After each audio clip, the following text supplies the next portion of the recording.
El Instituto de Estudios Peruanos es una de las entidades más prestigiosas, a quien yo le tengo más respeto y aprecio. Está cumpliendo 50 años. En el Perú cumplir 50 años no es poca cosa. Y eso es motivo de un gran festejo por lo que ha significado y lo que va a significar en el futuro el IEP. Y tengo la gran suerte de estar aquí con Rosana Barrantes, su directora general, y Martín Tanaka, investigador principal y exdirector general. Así es. Qué gusto tenerlos. ¿Cómo se celebran los 50 años de una institución? Con mucha alegría, mucho orgullo y tratando de convocar a la mayor cantidad de personas, amigos y socios en este emprendimiento. ¿Cómo se fundó el IEP, para los que no lo sepan? Es interesante, ¿no? Porque es un grupo de intelectuales cercanos al movimiento social progresista a inicios de los 60, que encuentran que la manera de seguir haciendo política de alguna manera es formando un instituto donde puedan investigar. Porque estas personas estaban vinculadas a la Universidad de San Marcos y ahí no se podía hacer lo que en una institución aparte de la universidad se podía lograr. Ahora, ¿eso sigue siendo así, Martín? 50 años después, ¿sigue siendo lo mismo que era al comienzo o ha tenido transformaciones y es otra cosa? Bueno, un poco de las dos, ¿no? Yo diría que ha cambiado mucho, por supuesto, el país, los temas de preocupación, ha cambiado mucho el trabajo de investigación, ¿no? La manera de hacer ciencias sociales en los años 60 y ahora han cambiado mucho, pero sí creo que algunas cosas muy importantes se mantienen, ¿no? ¿Cuáles, por ejemplo? Se mantiene, por ejemplo, el carácter multidisciplinario.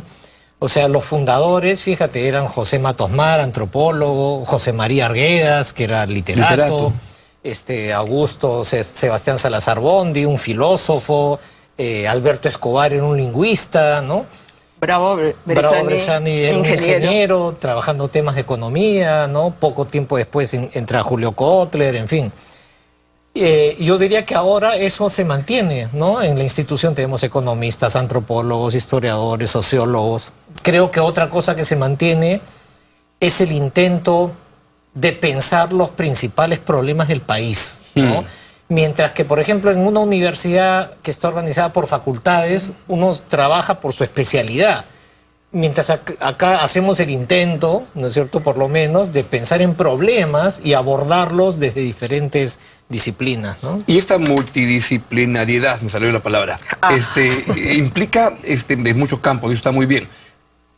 Políticamente, ¿hay que ser de izquierda o centro izquierda para trabajar en el IEP o no? Ese es el otro punto que yo quería complementar a lo que decía Martín, es la pluralidad de opiniones. No se necesita ser ni de izquierda ni de derecha, se necesita tener muchas ganas de conversar, discutir y de poner en cuestión sentidos comunes, de tal modo de poder avanzar en la comprensión de los problemas más importantes del país. Y de ser serio y académicamente solvente. Exactamente. El otro tema que yo creo que se mantiene, no exactamente desde el año 64, pero sí desde los inicios del instituto, es la diversidad de edades, ¿no? Habían asistentes en ese momento, hoy tenemos asistentes, tenemos diferentes generaciones compartiendo espacios de discusión. ¿Cómo esperan o cómo vislumbran, o cómo, no vamos a estar, estoy seguro en ese momento, pero en el IEP cuando cumpla 100 años, ¿qué es lo que vislumbrarían, que dónde esté? Pues yo creo que lo esencial es esto que estamos delineando, ¿no? El carácter multidisciplinario, pensando en los grandes problemas, y además, resaltando lo anterior, ¿no? Con una importante pluralidad política y de opiniones, ¿no? Y yo creo que eso se va a mantener, se debe mantener, a pesar de que el país cambie, de que los problemas sean muy diferentes. Creo que eso que es lo esencial, y creo que me parece que distingue al IEP de otras instituciones que hacen trabajo de investigación muy valioso. Por ejemplo, ¿en qué cosas? ¿No? Lo que marca el rasgo distintivo de cualquier entidad, pero frente a otros animales parecidos, ¿en qué es diferente el IEP? Miramos los problemas a partir de 3 entradas, que son sumamente importantes para todos nosotros y que creo que nos juntan. Uno, los problemas de democratización. Estamos en nuestro trabajo buscando una sociedad más democrática, una sociedad una nación de ciudadanos, para decirlo en sencillo. La otra entrada de nuestros temas tienen que ver con que el número de pobres en el Perú sea menor. Queremos una sociedad desarrollada, con bienestar, donde nos guste vivir. pobreza, desigualdad, son temas que todavía están pendientes de resolver en nuestro país. Y el tercer tema, la tercera entrada, tiene que ver con lo que es el respeto a la diversidad cultural, que puede parecer un tema muy gaseoso desde la economía, que es mi disciplina, pero que es un tema crítico, porque parte del reconocimiento de derechos en colectivos culturales que no necesariamente son similares a los de las sociedades urbanas, ¿no? En un mundo que es cada vez más globalizado, el IEP aspira a estar más globalizado. Dentro de 50 años o cuando cumplan 100 años, aspirarían a que sea una cosa más regional, más global. O sea, ya el IEP es parte de un conjunto de redes internacionales y de hecho la semana pasada hemos estado en Guatemala lanzando una red de centros latinoamericanos que son parte de la cohorte que ha ganado el financiamiento de la iniciativa de tanques de pensamiento, la iniciativa Think Tank, auspiciada por el IDRC. Somos 12 centros de Guatemala, El Salvador, Paraguay, Ecuador, y en Perú somos GRADE y el IEP, que estamos lanzando esta red, y así como esta red, somos parte de un conjunto de redes internacionales. De hecho, en los temas que yo trabajo, que es telecomunicaciones, trabajamos con redes en África, redes en el sur de Asia. Ya hay un gran esfuerzo de globalización, aparte de las redes históricas de las que somos parte, como Claxo, por ejemplo, ¿no? Claro. ¿Han pensado en cómo son percibidos en la sociedad? Las ONGs, no sé, cuando Martín dice, ¿dónde trabajas? En una ONG, el IEP, dicen, caviar. ¿Cuál es la imagen que se proyecta en la sociedad de los think tanks? Sí, yo creo que ese es un gran desafío, y el papel, ¿no?, que tienen, ¿no? Sí, porque, digamos, yo creo que en el Perú en particular, digamos, los puentes entre la academia, exacto, la política, la opinión pública, son más complicados que en otros contextos, porque en otros contextos hay partidos políticos más fuertes, que muchas veces tienen fundaciones que hacen investigación. Digamos, el partido con el think tank están como hay más trasvase. Exactamente, y lo que produce el think tank, así es, repercute en la prensa y se discute públicamente, claro, y hay un círculo virtuoso, digamos, ¿no? Pero acá también lo hay, en esa parte de la prensa, ustedes siempre son requeridos por la prensa, por nosotros, para dar sus opiniones. Sí, exacto, entonces creo que a través de los medios se pueden proponer temas de discusión, pero el gran problema es el vínculo con el Estado y con la política, ¿no? Porque ahí debería estar la mediación de los partidos, que no siempre puede funcionar, obviamente, y entonces eso hace que el impacto que se pueda tener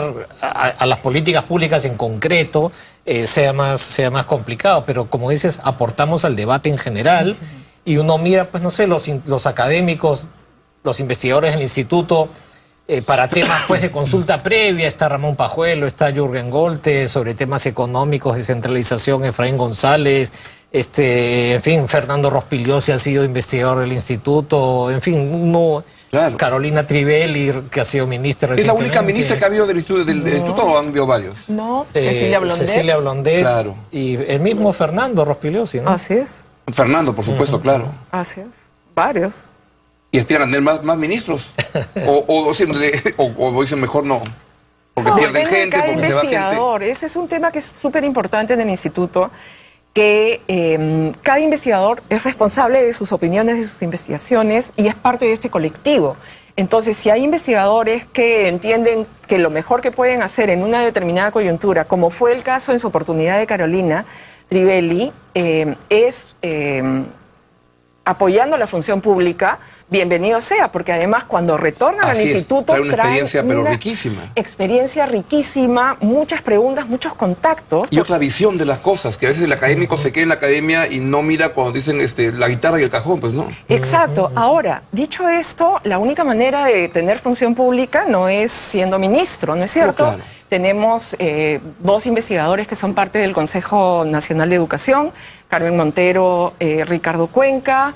De hecho, yo en este momento estoy en el Consejo Directivo de la OEFA, del Organismo de Evaluación y Fiscalización Ambiental, y tenemos diferentes investigadores que como que entran y salen, o en algunos casos, como nosotros, somos parte de colectivos o directorios que apoyan la función pública. Les preguntaba por cómo ven el IEP dentro de 50 años, y más bien de repente le debí preguntar cómo aspiran a a que sea el Perú dentro de 50 años y de qué manera el IEP quisiera contribuir a crear ese Perú en el cual hay pues, un país mejor, sospecho? Una nación de ciudadanos puede ser un resumen, si me permites, Martín, comenzar a responder. Una nación de ciudadanos significa que todos tenemos y ejercemos los mismos derechos, ¿no? Y que no hay un conjunto de peruanos, de compatriotas, que por vivir a 4.000 metros de altura o por estar lejísimos de una posta o por haber tenido problemas de desnutrición o dificultades de productividad, no pueden ni alimentarse ni educarse, ¿no? Entonces, eso es lo que queremos. Si vivimos acá en el Perú, nuestros hijos están aquí y eso es lo que quisiéramos. De aquí a 50 años, yo no estoy segura que lo voy a ver. Martín. Pero, bueno, en esa misma línea, ¿no? Yo creo que estamos en un momento muy interesante en las ciencias sociales en general en el Perú, porque creo que por primera vez estamos ante la posibilidad, por lo menos, de estar viviendo el alumbramiento, digámoslo así, de un país muy distinto del que las ciencias sociales tradicionalmente han pensado. Qué interesante. Es decir, tradicionalmente hemos pensado en un país pobre, en un país muy desigual, en un país muy desarticulado, ¿no? Y ok, seguimos siendo en gran medida, desgraciadamente, así, pero la cada agenda va vez cambiando. más empieza a ocurrir que el país crece, que la renta del país aumenta, que las ciudades son más importantes, que la articulación entre lo rural y lo urbano cambia. Entonces es un país diferente, digamos, del que pensaron tradicionalmente, pues, no sé, Basadre, Mariate y Belaúnde, ¿no? Y entonces creo que las nuevas generaciones de científicos sociales tienen el desafío de hablar de este país que está apareciendo, que todavía no termina de perfilarse, pero que va a ser muy distinto, ¿no?, al de los últimos 50 años, digámoslo así, ¿no? Donde una característica importante de la nueva realidad peruana tiene que ver con la modernización en lugar de con estos componentes que en algún punto podrían ser calificados como arcaicos. Claro. En una institución que tiene 50 años hay, como en toda la vida, las personas, condiciones altas y bajas. ¿Cuál ha sido un momento complicado, digamos, en el IEP que recuerden o que han escuchado de los mayores que les cuenten, esto la pasamos complicado? Crisis que haya tenido la institución. Yo creo que así como en el país en general, la coyuntura de finales de los 80s, inicios de los 90s, ¿no? Creo que afectó mucho la economía de todo el país y también de las instituciones de investigación. Además, el tema del terrorismo, ¿no es cierto?, que obligó, por ejemplo, que nuestro local institucional en Horacio Urteaga tuviera que levantar muros porque temíamos un coche bomba, un ataque terrorista, ¿no es cierto? Carlos Iván de Gregori escribía sobre Sendero Luminoso, criticaba a Sendero Luminoso, y entonces a la crisis se sumaba pues la percepción de riesgo, ¿no? Creo que esos fueron años particularmente difíciles, ¿no? Digo. Hoy en día se habla que hay un cambio de financiamientos. ¿Cómo se financia el IEP? El IEP se financia con donaciones de donantes tanto extranjeros como nacionales y también con la realización de consultorías. De cuando en cuando, debido a nuestras especializaciones, podemos ganar concursos dirigidos por el sector público y realizar algún estudio específico en lo que se suele llamar investigación por demanda, ¿no? Entonces, nuestro cartera de donantes y de socios es bastante variada. ¿Y de qué manera se da esta influencia del donante con las investigaciones? ¿Cómo hacen para mantener una autonomía, una independencia con respecto al financiamiento?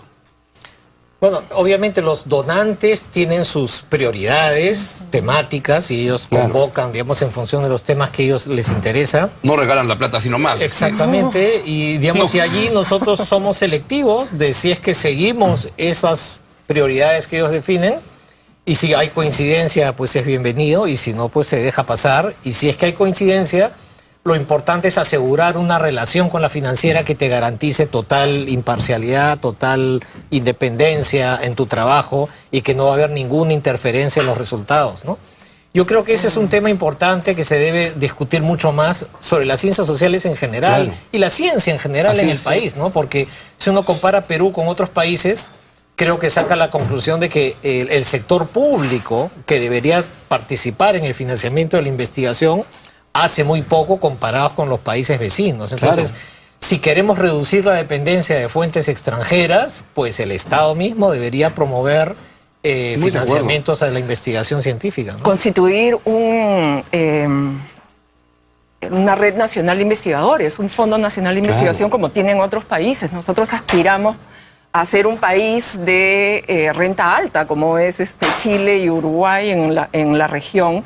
Y Chile tiene Sistema Nacional de Investigadores, Colombia tiene, Argentina tiene, Brasil tiene, México tiene, nosotros no tenemos nada. Es momento de pensar, ¿no? Porque hemos sido pues un estado muerto de hambre, ¿sí? ¿No? Curiosamente ya hace 10 años, una cosa así, uno se comenzó a dar cuenta que había más dinero, que ya no te prestaba, ya no te regalaban dinero porque ya eras más rico que antes, entonces las cosas van cambiando y es momento de pensar en esas agendas. Y por ejemplo, las universidades públicas que reciben canon tienen fondos importantes de investigación, ¿no? Entonces es momento de discutir en serio esos temas. 50 años se celebran solamente una vez en la vida, como es obvio. ¿La fiesta dónde va a ser? ¿Cómo lo van a festejar? Vamos a tener un programa de celebraciones. ¿Dónde es el tono bailable? Muy extenso en el tiempo. Estamos lanzando jueves y viernes el Seminario Nacional, donde miramos hacia atrás. O sea, el IEP mira qué ha contribuido, son trabajos encargados a investigadores del instituto, criticados, comentados por investigadores externos. Y este es el primer seminario. Vamos a tener diversas actividades cerrando en agosto del próximo año con un seminario que va a mirar hacia adelante, hacia los retos que tiene el Perú como país de ingreso medio, acercándose al bicentenario de la independencia. Perfecto. Bueno, Martín, Rosana, la verdad que les agradezco mucho que hayan venido. A ustedes les quiero mandar un gran abrazo a toda la gente del EP, que es unas instituciones prestigiosas que ayudan a crear una sociedad mejor. Muchas gracias. Muchas gracias. Gracias a ti.